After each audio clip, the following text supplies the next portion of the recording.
Ram, whisky না বিয়ার কোনটা খেলে তুলনামূলক কম ক্ষতি? আসুন জেনে নিই।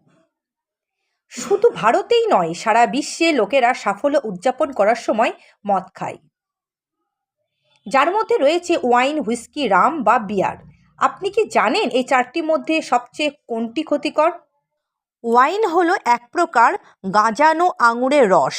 এটি লাল এবং কালো আঙুর থেকে প্রস্তুত করা হয়। এতে অ্যালকোহলের পরিমাণ 14% পর্যন্ত হতে পারে।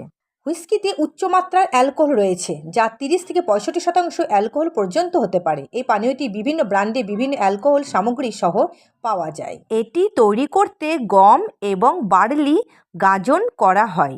গাঁজন করার পরে এটি কিছু সময়ের জন্য রেখে দেওয়া হয়। বিয়ার প্রস্তুত করতে ফল এবং গোটা শস্যের রস ব্যবহার করা হয়। এতে অ্যালকোহলের পরিমাণ খুবই কম, যা 4 থেকে 8%।